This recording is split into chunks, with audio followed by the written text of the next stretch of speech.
Buenas noches, soy el estudiante de filosofía Xero Balcaba y voy a dar mi opinión crítica sobre el Enquiridión de Epicteto, que es un manual de vida donde se mencionan consejos prácticos para poder alcanzar el bien supremo de que es la felicidad, ¿sí? La eudaimonía, como se le conoce en griego.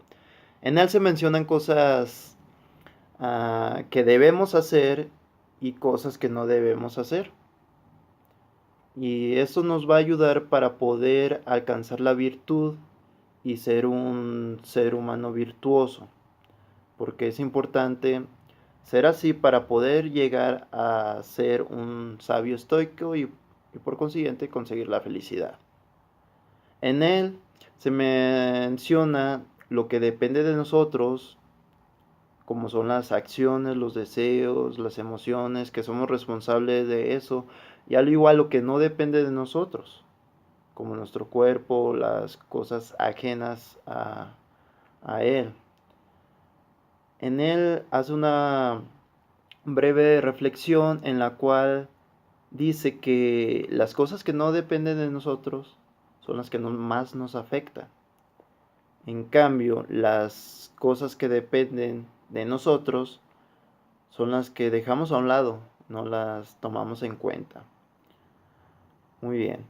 Entonces, en este manual se menciona cómo debemos de vivir, en la cual primeramente debe de haber imperturbabilidad de qué, de las pasiones, de las emociones, de todo eso.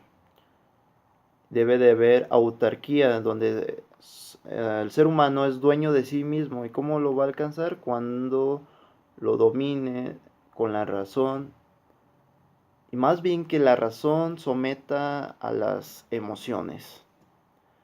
Entonces es cuando se llega a lo que anteriormente había mencionado del sabio estoico, en la cual no pide lo que desea, se acomoda a los acontecimientos que, que suceden, porque es prácticamente lo que menciona la filosofía estoica, que deben ser un aguantador de los acontecimientos de la vida.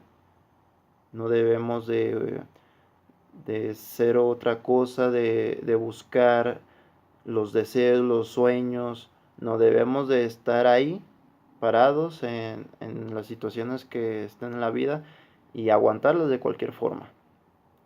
Es muy importante que de acuerdo a las acciones que tomemos seamos responsables de ellas, que veamos las consecuencias de nuestra elección y de esa manera vamos a llegar a conocernos a nosotros mismos.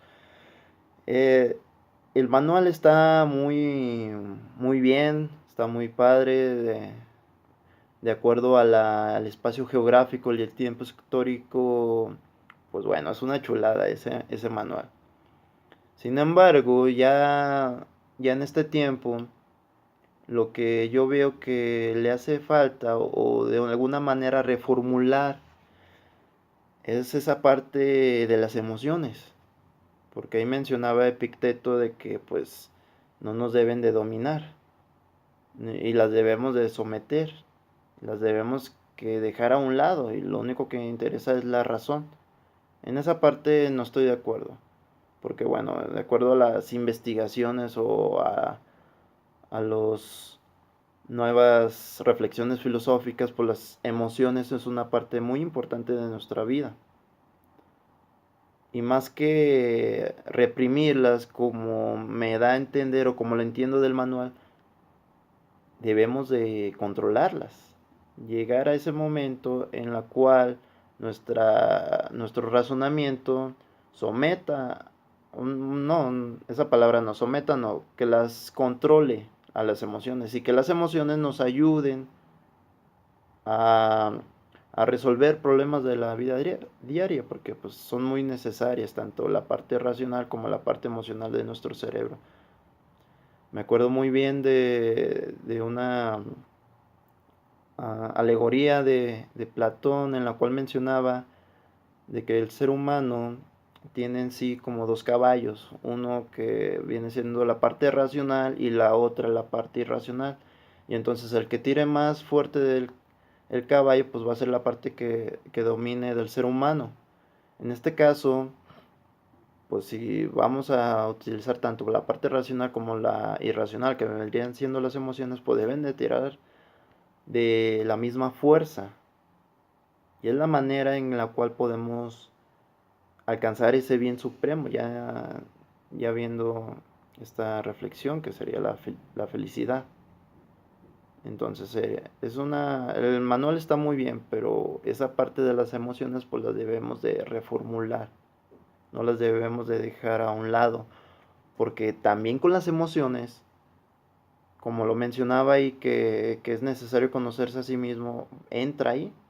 Una parte de la inteligencia emocional pues viene siendo la autoconciencia, que es conocerse a sí mismo, de, ya sea tanto la parte emocional como la racional. También viene el autodominio, que menciona que es la regulación y la controlación de las emociones. Y eso nos serviría mucho para la imperturbabilidad, pero ya un poco más enfocado a la parte emocional. Están las otras que es la empatía, las habilidades sociales que son necesarias para que podamos alcanzar esa parte de la felicidad. Bueno, ya con esto concluyo el video de mi opinión crítica sobre el Encridión de Epicteto.